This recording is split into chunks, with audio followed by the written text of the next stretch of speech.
Retrouvez le Mac de la Foire avec Conforama Saint-Dizier et Viorix.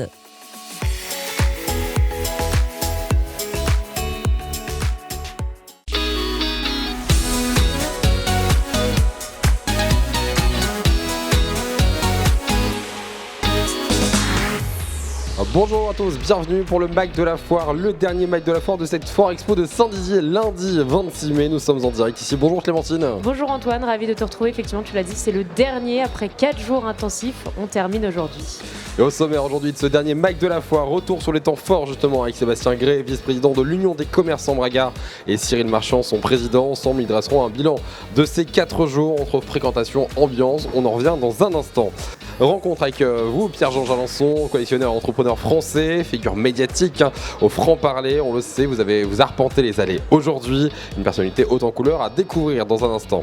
Côté terroir, nous mettrons en lumière le champagne boursier à Couvreau, il est avec nous sur la foire, Thomas sera avec nous d'ailleurs sur ce plateau, il nous en parlera, ainsi que la promotion pour les portes ouvertes qui attendront dans quelques jours. Économie et réseau seront également au programme avec l'interview du président de la CPME de la Haute-Marne, Benoît Bien-Aimé, un échange autour des enjeux effectivement du commerce et des petites et moyennes entreprises.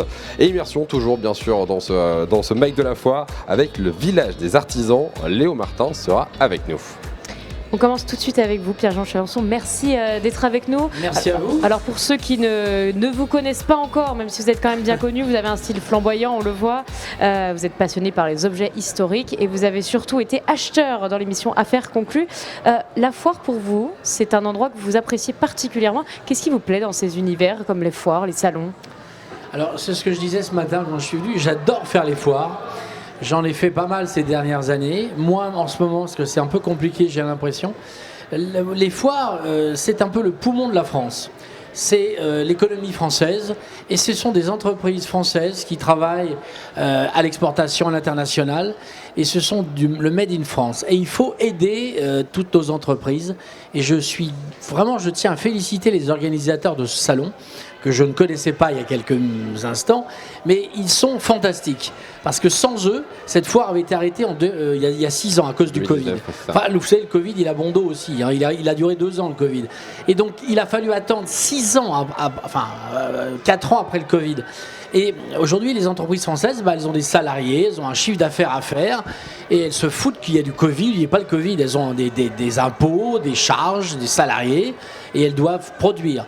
Et donc, de ce genre de foires, des foires comme celle-ci, eh bien, sont importantes pour l'économie française et pour l'avenir de nos entreprises et du Made in France. Sinon, dans quelques années, on se retrouvera avec des entreprises chinoises.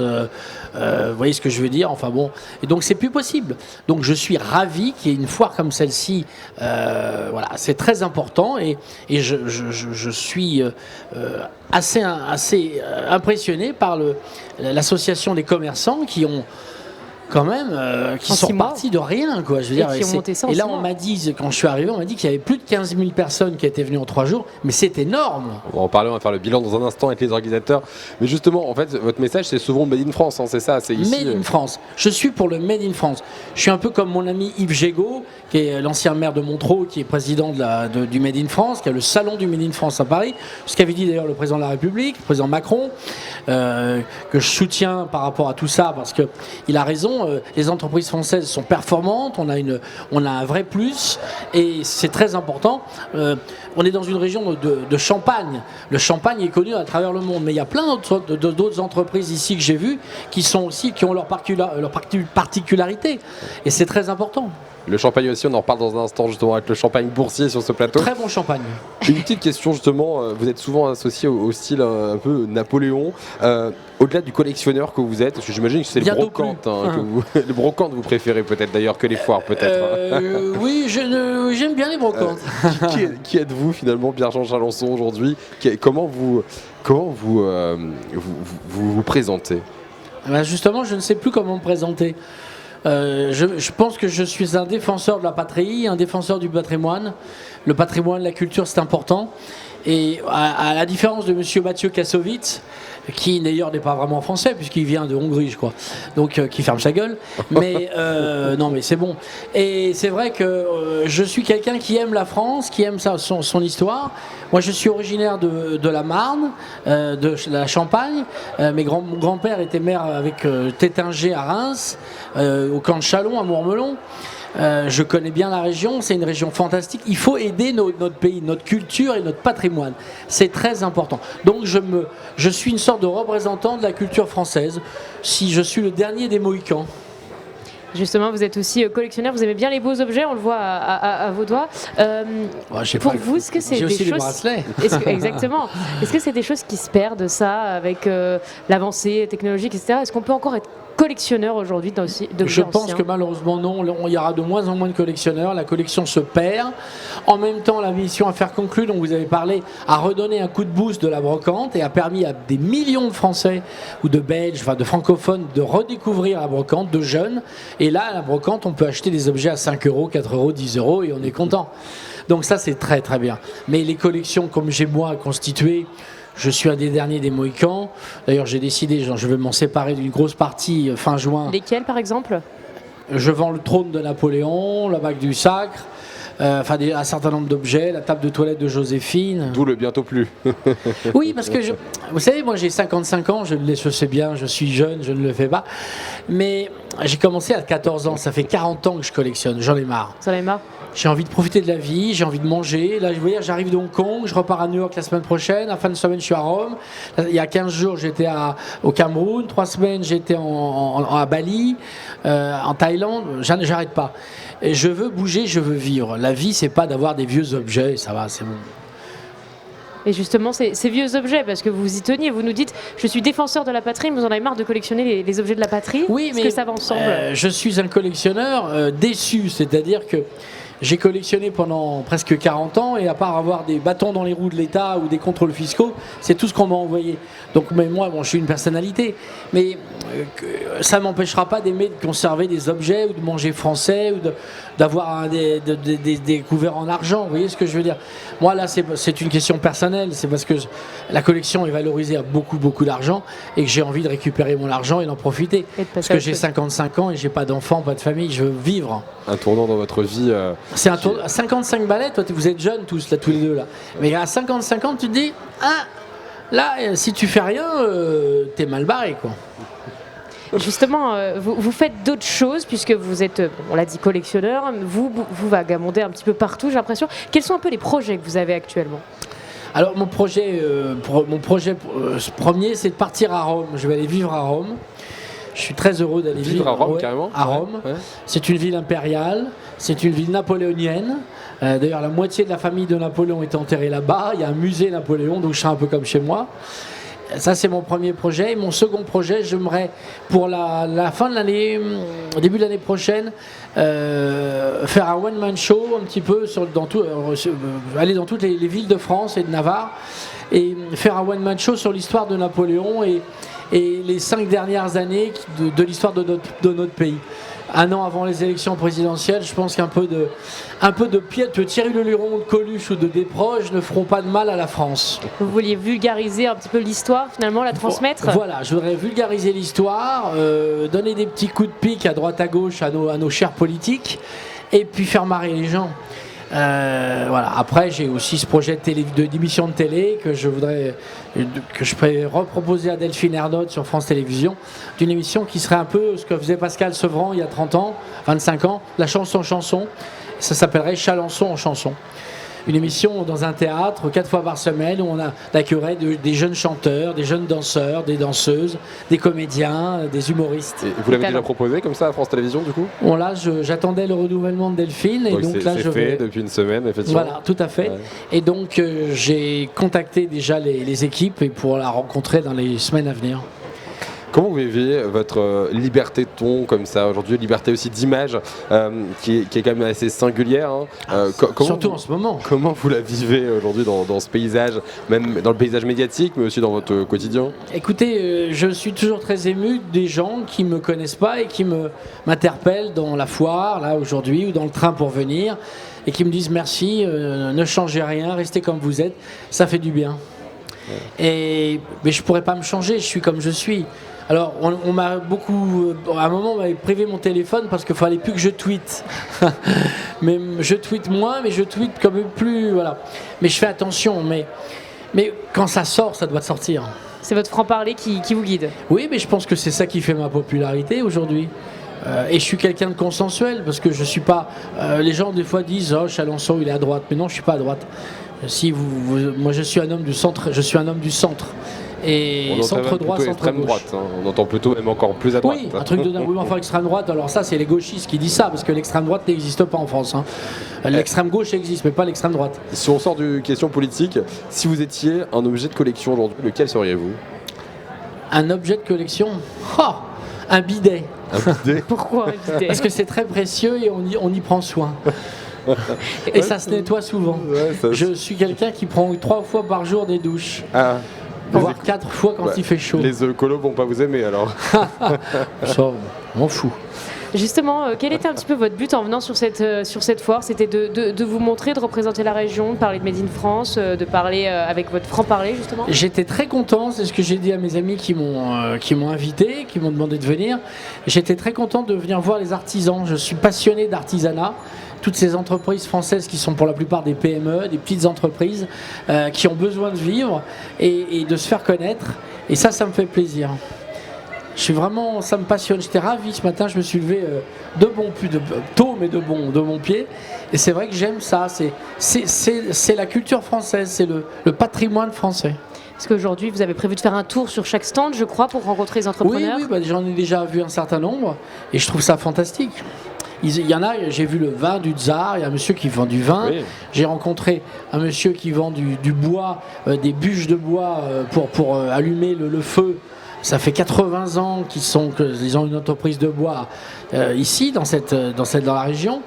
Non, moi je suis vraiment bluffé et c'est pour ça que je pense que il faut vraiment lancer un appel à toutes les collectivités, etc. Organiser le plus possible des foires. C'est le poumon économique de vos régions.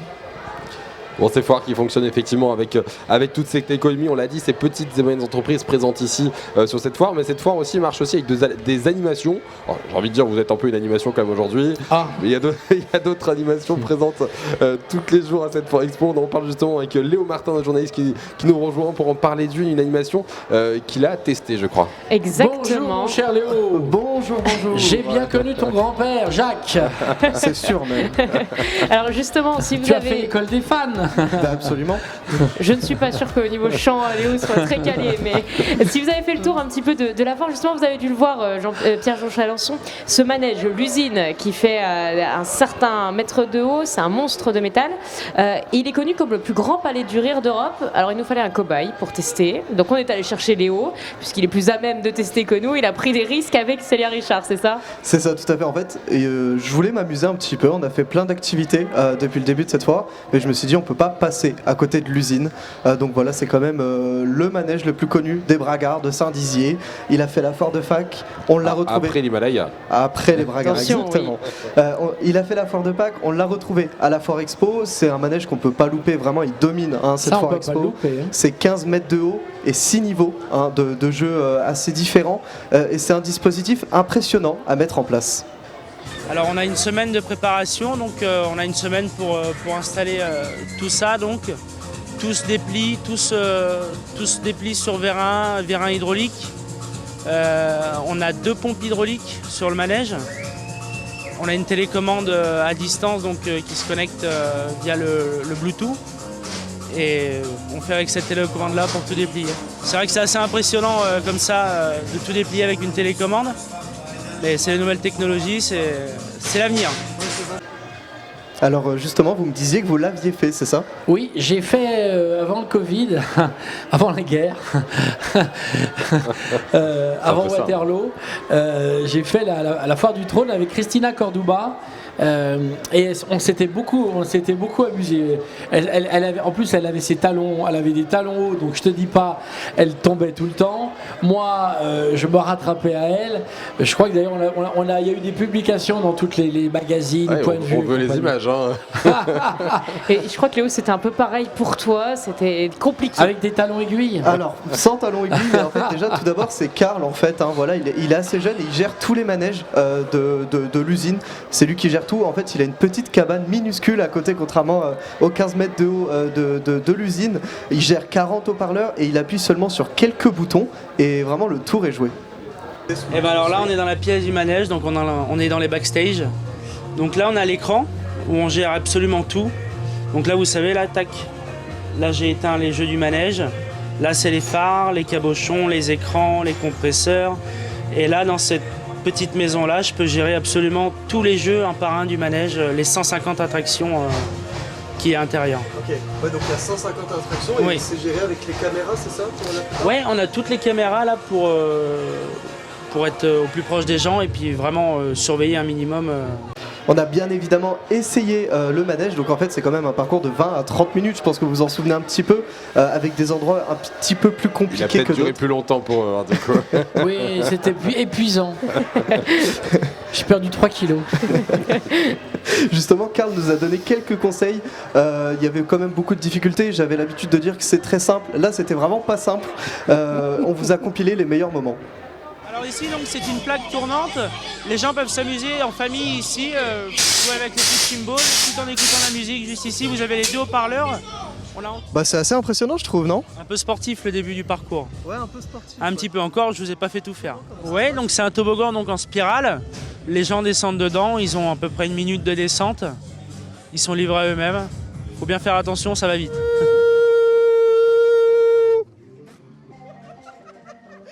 Vous avez déjà vu Mission Impossible? Faut faire exactement pareil. Non mais faut réussir à se faufiler entre les élastiques.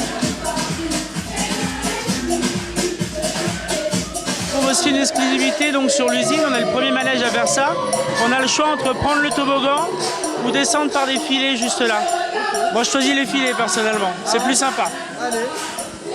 Je suis vraiment pas sûr. Un peu l'attraction où tout le monde a peur.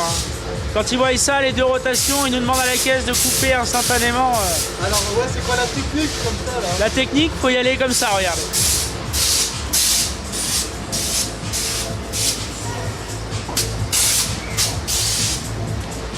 Alors ça, donc c'est un tapis roulant. Faut réussir à retenir l'équilibre. Ça dure pas longtemps, vraiment. Regardez, je vais vous montrer.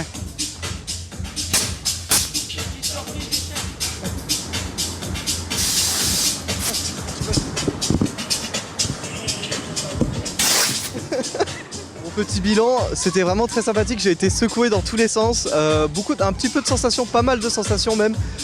Si c'était à faire, je le referais 3000 fois. Alors Léo, on t'a vu pas très solide sur le manège quand même. Hein, Ah non, j'étais vraiment pas très solide sur les appuis, vraiment. Mais ça va que j'étais pas seul, parce que Célia qui m'a filmé, elle était dans la même galère que moi. Mais c'est vrai que c'était quand même assez drôle. Mais c'est quand même long, on a quand même mis presque 20 minutes. Bon, on a mis une petite compilation, voilà, c'est vraiment les meilleurs moments. Il y en a eu quand même plein d'autres, je vous rassure. Mais ça a été très long et c'était assez sympa quand même. Merci Léo pour cette immersion. On te retrouve tout à l'heure pour parler du village des artisans. On en parlait tout à l'heure. On te libère Léo, merci. Merci Léo. Merci Léo d'avoir tenté l'aventure. Dans un instant, on parle. C'est l'Indiana Jones de votre radio. En quelque sorte, oui. Léo, effectivement, c'est notre Albert reporter. C'est comme ça qu'on le prénomme. Bonjour Thomas. Bonjour à tous. Bonjour Thomas. Vous êtes le gérant avec votre père de Champagne Boursier. Oui, c'est ça. Ici à Couvreau, à côté de Vitry-le-François. Vous êtes présent sur la Foire Expo de Saint-Dizier pour la première fois, je crois, pour justement présenter ici votre maison de champagne familiale avec des traditions très importantes que vous présentez ici. Quel est pour vous le sentiment ici après 4 jours de foire? Pour nous, ça s'est plutôt bien passé. On a vu du monde, on a pu présenter nos champagnes et tout ça, faire découvrir. Donc, Et le goûter, je crois, pour certains autres. Moi, je le connais, le champagne boursier. Moi, je suis d'origine champenoise, alors je connais votre champagne. C'est un très bon champagne. Et ce qui est bien, c'est que c'est encore un champagne familial. Oui. Parce qu'aujourd'hui, dans les grandes marques de champagne, ça appartient quasiment tous à LVMH, enfin des grands groupes. Et moi, je trouve ça terrible, c'est terrifiant. Et c'est important, pareil, ce que je disais tout à l'heure, de soutenir des entreprises familiales, de les aider, de les faire connaître, parce que c'est compliqué. Et face à cette masse énorme qui arrive, des petites maisons, enfin des petites entre guillemets, des maisons de champagne face à des grands groupes, c'est compliqué. Donc c'est très bien et bravo à vous, jeune homme, et à votre papa, de participer à ce genre de foire pour vous faire connaître. Parce que vous avez un excellent champagne que je connais depuis longtemps. Merci. Thomas, qu'est-ce qui fait l'identité justement du champagne boursier ? L'identité, on essaye de travailler notre savoir-faire, on travaille sur essentiellement le chardonnay, parce que nous on est 100% chardonnay sur l'exploitation, donc on essaye de travailler ça au mieux qu'on peut. C'est un choix pour vous d'avoir travaillé justement le chardonnay à 100%, c'est un choix de qualité, c'est ça ? C'était un choix de mon arrière-grand-père.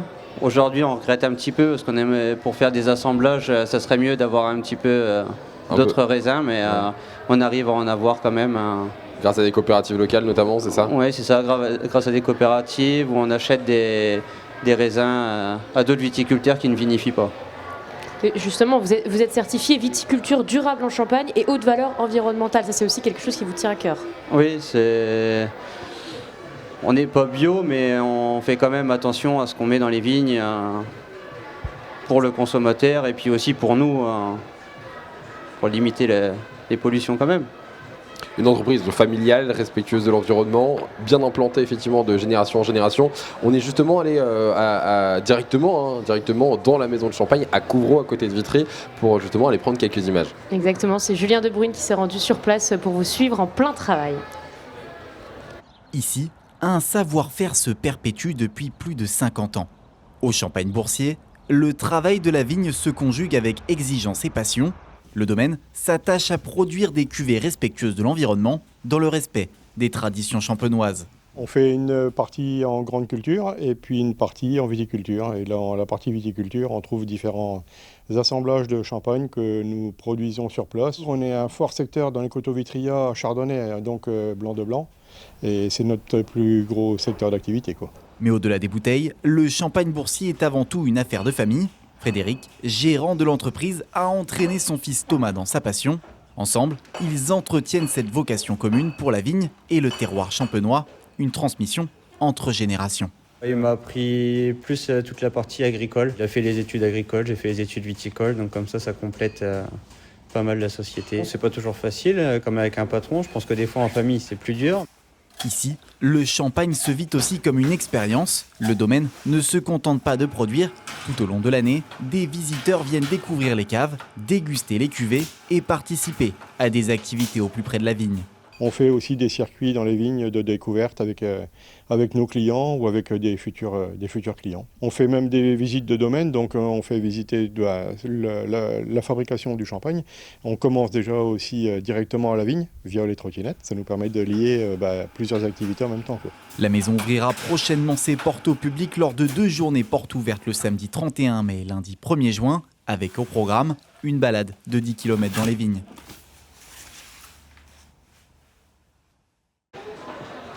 Et justement, notre journaliste en parle dans son sujet. Vous ouvrez vos portes bientôt au public, on l'a dit, ce sera le 31 mai et le 1er juin prochain. Une deuxième ouverture au public, parce que celle-ci en est une première ici à Foire Expo pendant 4 jours. C'est important pour vous ce contact avec vos consommateurs ? Oui, c'est important et on essaye de faire bouger au maximum, que les gens puissent venir découvrir. Ils sont sur place, on peut aller aux vignes, on a plein de choses, ils viennent pas uniquement pour le champagne, il y a une vingtaine d'exposants, entre 20 et 30 exposants. Donc, je crois qu'effectivement, ouais, vous parlez d'exposants parce qu'en fait, c'est pas que votre maison de champagne qui est ouverte. Non, c'est pas que notre maison de champagne. C'est un lieu de foire à lui-même, hein, vous avez dit plusieurs exposants. Et même, j'ai pris une marche de 10 km prévue le dimanche à 9h. Oui, c'est ça, une marche dans les vignes, les gens peuvent se promener dans les vignes, on met un parcours bien délimité. puis voilà. Donc dans les vignes directement, dans vos vignes, comment on peut s'inscrire effectivement? Comment on peut participer? Est-ce qu'il faut s'inscrire? Est-ce qu'il faut effectivement vous contacter avant, ou est-ce qu'il faut juste venir le dimanche du coup 1er juin à 9h? On peut venir comme ça le dimanche, le mieux c'est quand même de s'inscrire. Il n'y a pas forcément quelque chose de spécial pour l'inscription, ni de repas ou de consommation, mais c'est plus pour nous savoir quand on lance la marche si tout le monde est arrivé. Mais on peut quand même venir se rendre sur place et partir avec tout le monde le dimanche. Et c'est gratuit. Et c'est gratuit. Le métier de vigneron aujourd'hui, il évolue un petit peu quand même. Il évolue sans cesse à cause des aléas climatiques, à cause effectivement de différentes attentes de consommation et également du géopolitique. Voilà, on ne va pas rentrer effectivement dans les adaptations que devra subir le marché français suite aux décisions de Donald Trump. Mais finalement, comment votre entreprise familiale évolue et se met finalement en lien avec la conjoncture? Nous, on n'est pas trop touchés par l'export, parce qu'on fait pas énormément d'export pour le moment. On est plus sur des clientèles françaises et européennes de passage. Donc, pour l'instant, nous ne sommes pas trop impactés par les parties d'export. Et tant mieux. Oui. Je rappelle le Champagne Boursier qui ouvrira ses portes donc à Couvreau dans la Marne le 31 mai, le 1er juin prochain. Reste avec nous Thomas. Et alors que Pierre-Jean Chalençon a dû rejoindre les allées pour rencontrer les différents exposants et visiteurs, on reçoit sur ce plateau Cyril Marchand et Sébastien Gray. Ils sont respectivement président et vice-président de l'UCB, l'Union des commerçants Braga, organisateur également de cette foire exposition à Saint-Dizier. 4 jours d'effervescence. Quel est votre ressenti à chaud? Bonjour à toi Cyril. Bonjour. Quel est ton ressenti 4 jours après? Bonjour. Notre ressenti depuis ces 3 jours, je l'entends un peu à ma voix, elle a un peu déraillé. Ah c'est ça de faire des animations avec des concerts tout le temps. Des concerts tout le temps, il faut lever la voix, il faut beaucoup parler, beaucoup marcher. Non, on est très fiers et très heureux de cette belle foire. Comme l'a dit Jean-Pierre Chalençon tout à l'heure, on a un peu fait les comptes tout à l'heure sur les entrées. Là, ce matin, on était à peu près à 15 000 entrées de visiteurs, entre les parties payantes et les parties qui avaient été offertes par tous nos exposants à leurs clients. On est très fiers de cette belle reprise. Le temps est un petit peu mitigé hier après-midi, mais le soleil revient là. On le sent un petit peu sur le plateau. Non, on est très fiers de cette belle foire. La grande majorité de tous nos exposants sont très contents. Ils ont fait des belles affaires, des belles rencontres. Même si aujourd'hui des fois il n'y a pas eu de signature, mais ça va donner des contacts clients et des belles débouchés derrière. Franchement, on est très heureux et les spectacles étaient jolis. On a vu un petit peu les petites choses qui sont peut-être un petit peu moins bien, mais ça on changera pour l'année prochaine. On est en train d'arrêter la date avec nous, entre nous, penser la date pour l'année prochaine. On pense le faire pareil au mois de mai, sur la même période. Et on est très fiers. Donc là, c'est renouvellement de la Foire Expo, c'est ce qu'on entend. Renouvellement de la Foire Expo. C'est une annonce. Sébastien Gray, bonjour. Bonjour Antoine. Vous êtes vice-président de l'Union des commerçants Braga, mais également commerçant pour l'entreprise Fermola. Vous êtes présent sur la foire. Je rebondis sur un point. C'est effectivement, Cyril dit qu'il n'y a pas eu forcément de signature, etc. Même s'il y en a eu. L'importance de la foire, c'est ces 4 jours, mais c'est aussi l'après. Parce que les signatures, ça arrive aussi après. Bien sûr, donc merci pour l'invitation également. On est content du résultat. On a fait le tour hier avec les exposants. On a discuté un petit peu. Il y a eu quand même pas mal d'échanges, beaucoup de rencontres. Beaucoup de personnes ont fait des affaires, etc. Et puis nous, je vois aussi, on a pris beaucoup de contacts. On a fait un bon coup de relationnel aussi, parce qu'on est assez connus depuis 1980 forcément. Et après, il y a tout le travail derrière, où il faut aller voir les clients, voir les projets sur place. Parce qu'il y a des choses un peu techniques. Ici, il y a encore un gros travail après la foire, effectivement. Et la vitrine foire, il y aura l'après. Pour vous aussi, il y a eu des ventes quand même, Thomas, ici sur la foire? Oui, il y a eu des ventes. On a eu des bons retours, des personnes qui ne nous connaissaient pas. Et on n'est pas si loin de Saint-Dizier. Donc, pour nous, c'était bien d'être une vitrine bragarde pendant 4 jours aussi. Ouais. On en parle justement. Et puis déjà, ils ont trouvé 6 personnes pour dimanche prochain. Voilà. Sans les portes ouvertes. Et même plus. Voilà. Peut-être même un peu plus. On a eu pas mal de demandes pour... il y a déjà... Il y a déjà vous. Nous, on va faire ça évidemment. Très bien, merci en tout cas. On en parle dans un instant tout de suite. Justement, on parlera du commerce un peu plus avec notamment l'arrivée sur le plateau du président de la CPME de la Haute-Marne. On parlera donc des petites et moyennes entreprises, du commerce actuel, de la conjoncture. On en parle juste après la pub sur Puissance Télévision. Restez là.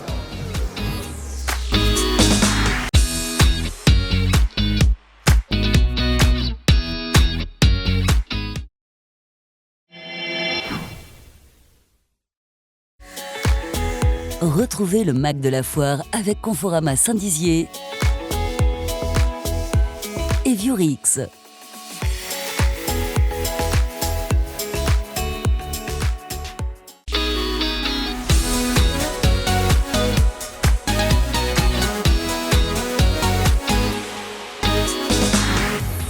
Et 13h32, nous sommes en direct ici à la Foire Expo de Saint-Dizier pour ce dernier Mac de la Foire de ce 4e et dernier jour de foire, accompagné ici sur ce plateau par Cyril Marchand, président de l'Union des commerçants Braga, et Sébastien Gray, vice-président.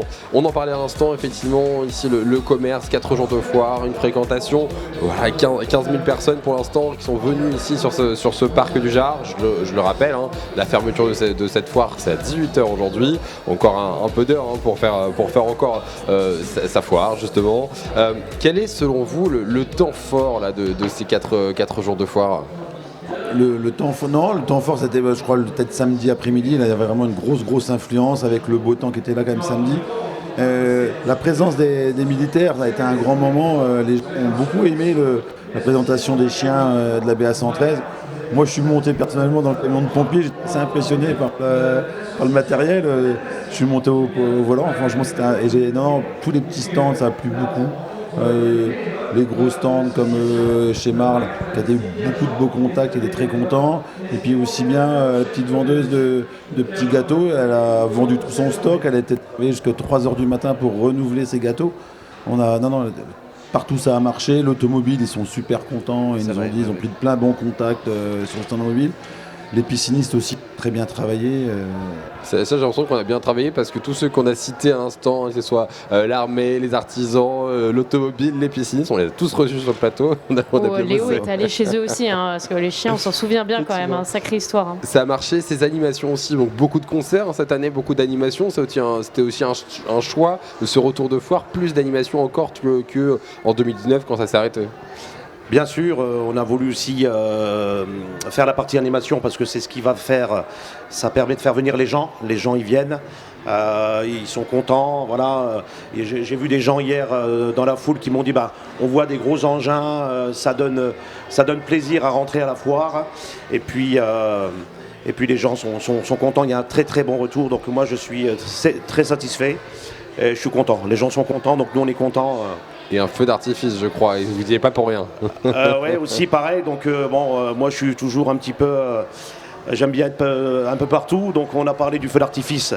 Donc en tant qu'artificier, j'ai dit sinon on peut tirer un feu d'artifice, bon attention c'est du boulot, donc c'est pas grave, on a mis ça en place, j'ai pris ça à charge, on a fait ce qu'il fallait, et en plus il était magnifique, donc ça je suis satisfait, voilà c'est le terme quoi. Et c'est vrai qu'il faut rappeler, c'est qu'on fait ça bénévolement. En plus, oui, bien sûr, de nos métiers, et c'est vrai que ça nous a pris beaucoup de temps d'organisation.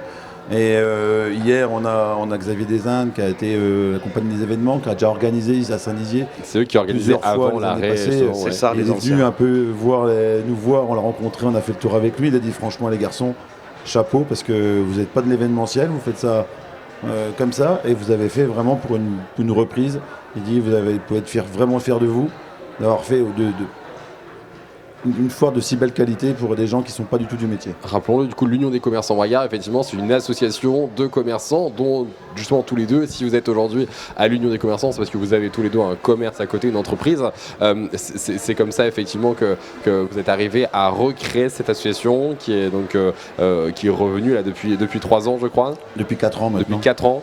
Et donc, vous avez voulu se dire, il faut un moment phare, il y a la braderie au centre-ville, il y a des moments de thématiques forts au centre-ville, et là, il fallait un autre événement qui rassemble vraiment toutes les entreprises Braga. Voilà, c'est exactement ça, c'est que jusqu'à présent on s'est beaucoup concentré sur le centre-ville pour faire plein d'animations, Pâques, la nuit des soldes, la grande braderie, Noël. On a mis beaucoup d'événements depuis 3 ans, on a fait beaucoup de choses sur le centre-ville, et c'est vrai qu'on n'était pas forcément, on répondait pas forcément aux attentes du Val d'Ornel ou du Chêne Saint-Amand. Donc c'est vrai qu'on s'est dit aujourd'hui, avec les 2 autres polarités, on a dit on y va ensemble. On vous emmène et on y va, on fait front commun, les 3 associations, et on fait la Foire Expo. Alors c'est vrai que c'est plus l'UCB qui l'a porté, mais Sébastien et aussi Val d'Ornel, Florence Caron, la présidente du Chêne Saint-Amand, nous a donné carte blanche. Carte blanche pour y aller. l'automobile du chêne sont venus présents. Après, vous voyez, il y a beaucoup de commerces, Fenêtre Concept qui est du chêne, ils sont présents. Il y a beaucoup de Et c'était le moment. Au-delà, on a vu des entreprises de Troyes, on a vu des entreprises effectivement de Reims. C'est vrai que c'est l'animation, la Foire Expo qui répond à tout Saint-Dizier, qui est le moment fort pour tout le monde. Et pas que les gens du centre-ville. C'est aussi un moment fort pour certains qui n'ont habituellement pas forcément de vitrine, notamment on pense aux artisans, aux villages artisans, qui n'ont pas forcément de vitrine. Et pour ça, il y a aussi d'autres solutions après la Foire Expo, d'autres solutions qui peuvent justement atterrir, en tout cas qui sont organisées pour répondre à ces problématiques de commerce et de vitrine. Tout à fait, Antoine, tu le disais, les artisans, des fois c'est chez eux, c'est à la maison, c'est en plus du travail, un petit peu comme vous pour la foire. Et pour relancer le commerce, certains centres-villes se sont dit, on va peut-être trouver des solutions. C'est ce que Bar-le-Duc a fait avec une nouvelle enseigne qui n'est pas comme les autres. C'est une enseigne qui change régulièrement d'occupant finalement. Donc un artisan peut rentrer dans cette enseigne, y rester quelques mois pour mettre en avant ses produits et la redonner à une autre personne. Ça, c'est une boutique éphémère qui s'appelle La Barisienne et qui s'est installée fin 2024. Je vous propose de regarder le reportage de Gaël Bossu. En apparence, c'est un magasin tout à fait ordinaire. À l'intérieur, Anne y vend sa spécialité, la confiture de groseille épépinée à la plume d'oie. La plume d'oie taillée en biseau et on pique dans le fruit sans le traverser complètement, parce qu'il faut vraiment que la groseille reste en perles et les pépins rentrent à l'intérieur de la plume d'eau. Mais cette commerçante ne restera pas longtemps ici car cette boutique est en fait éphémère. Après Anne, qui a pu en profiter le temps des fêtes de fin d'année, le magasin verra se succéder différents commerces locaux qui pourront profiter de son emplacement idéal au centre-ville.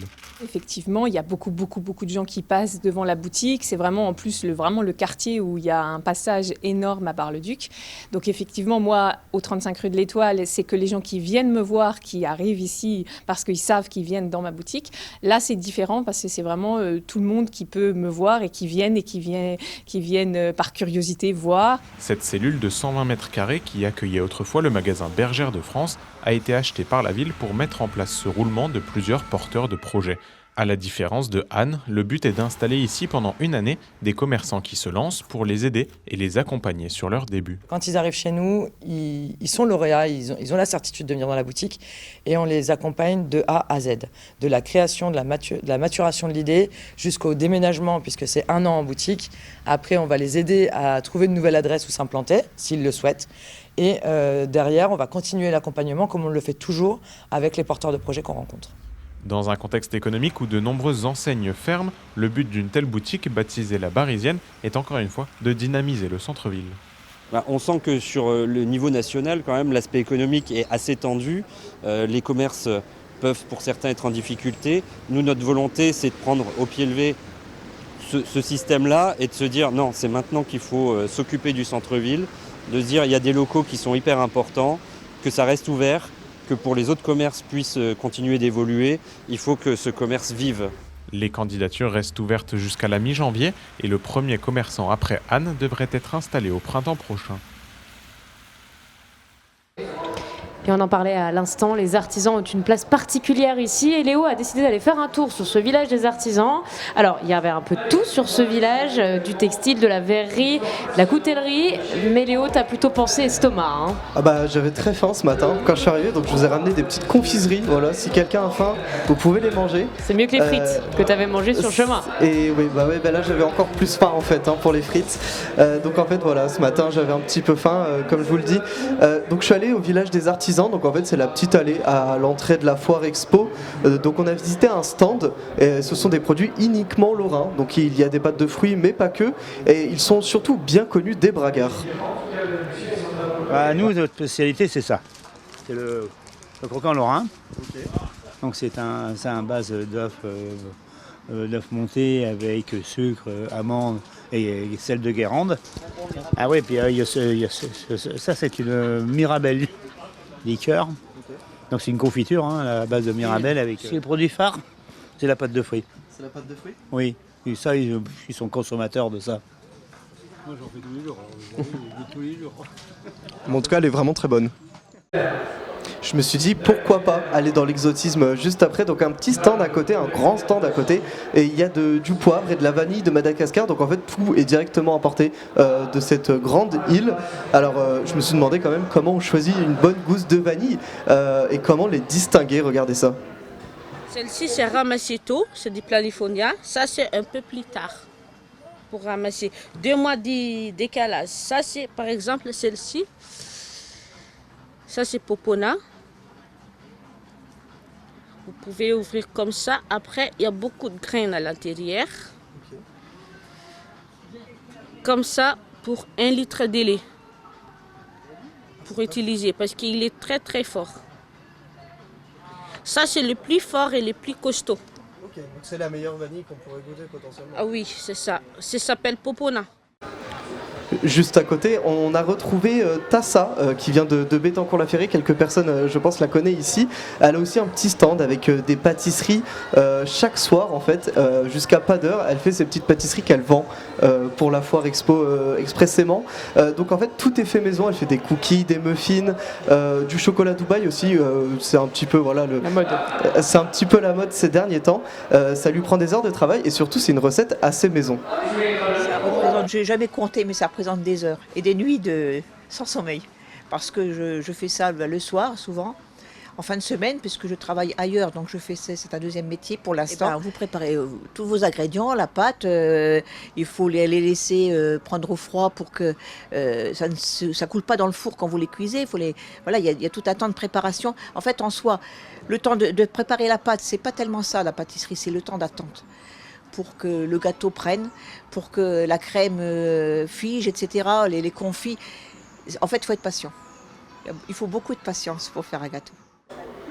C'est marrant, elle te conseille d'être patient alors que pour la pêche, ça n'a pas trop marché, la patience. Non, ça n'a pas trop marché, donc peut-être que je ne suis pas un bon pâtissier finalement, je ne sais pas. Je testerai quand même. La pêche, on peut en voir d'ailleurs à la pêche, que tu es allé tester en début de foire, justement, la pêche ici installée sur le parc. C'est ça, j'avais quand même eu un poisson, j'étais assez content, mine de rien. Alors là, t'as pas fait de cookies du coup, visiblement. Non, j'ai pas fait, non.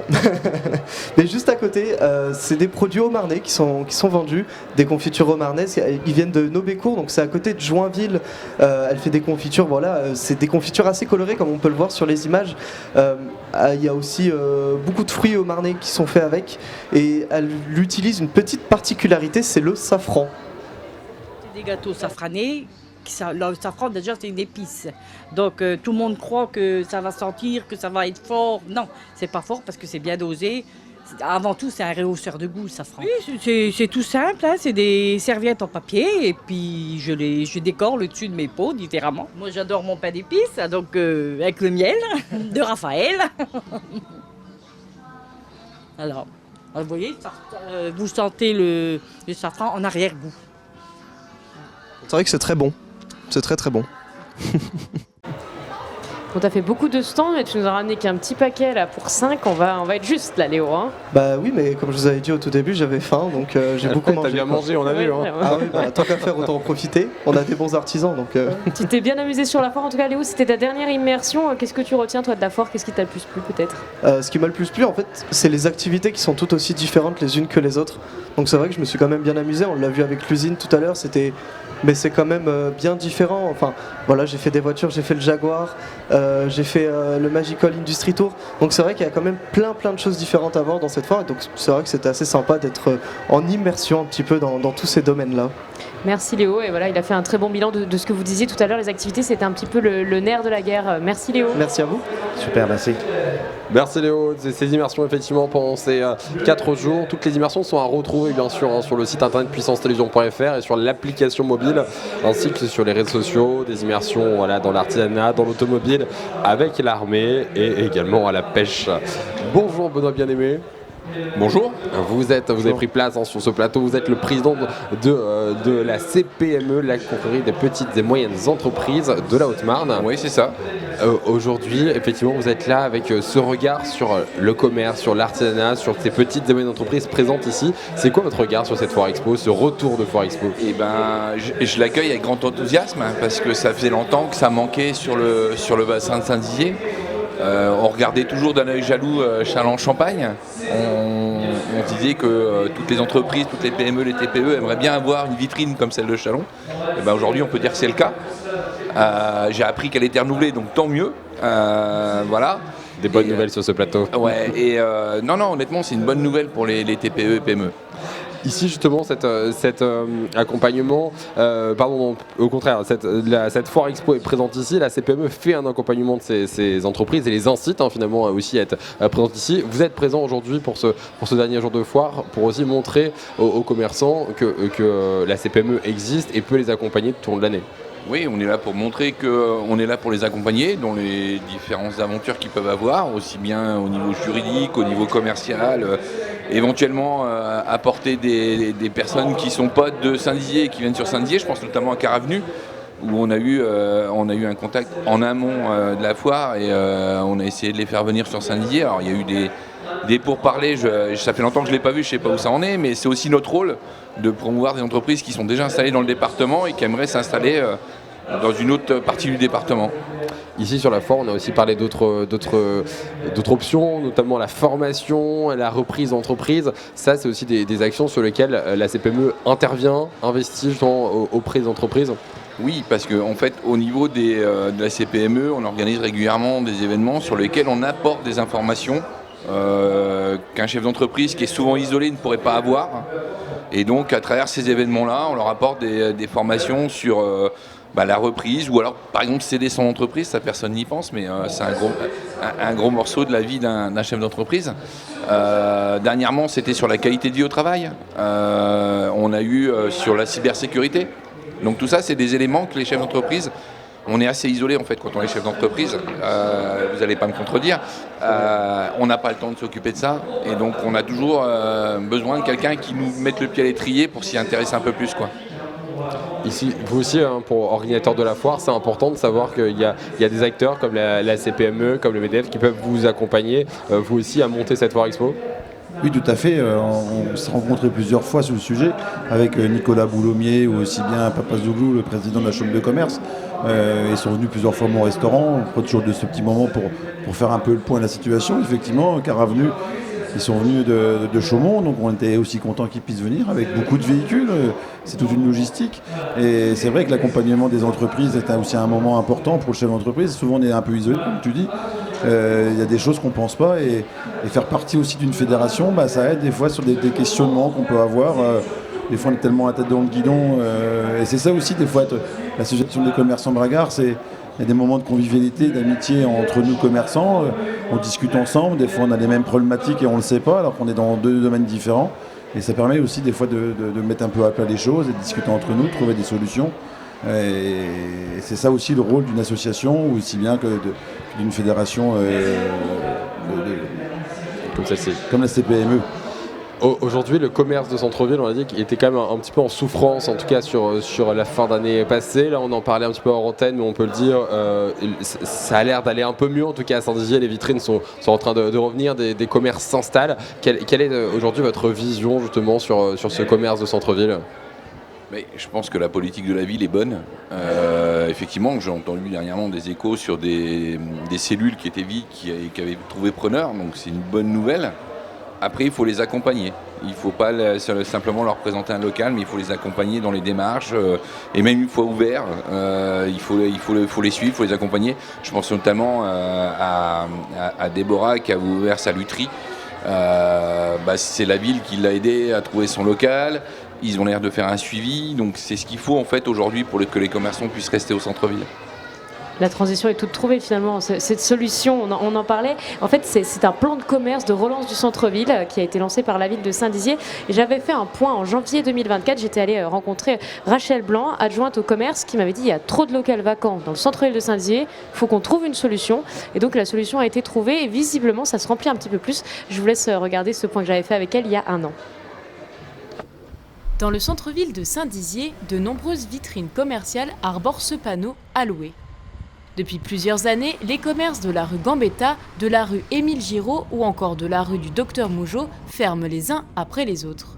L'un des derniers en date, l'enseigne nationale Morgane. Pour la mairie, le constat est sans appel.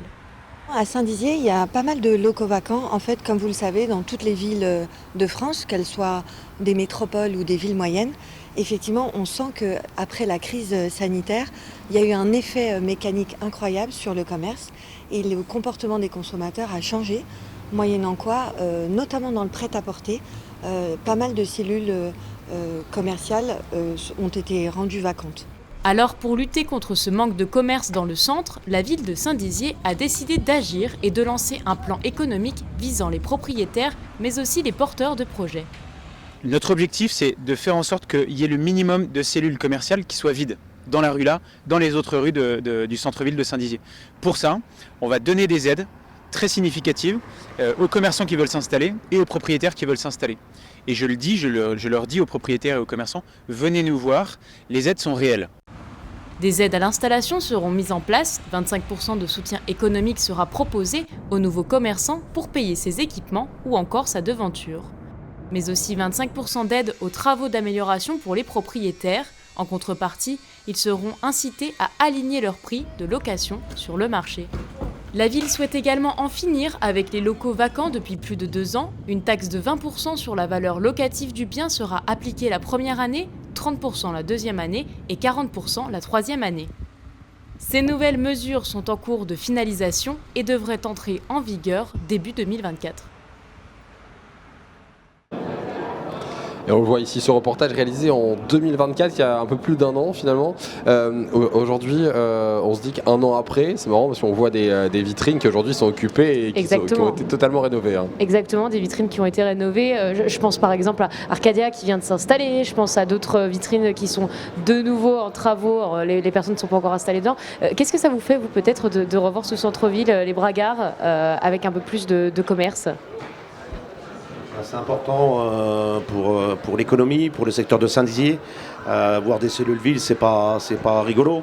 Donc ça, c'est bien que la ville donne les moyens et qu'on ait un appui derrière. C'est important.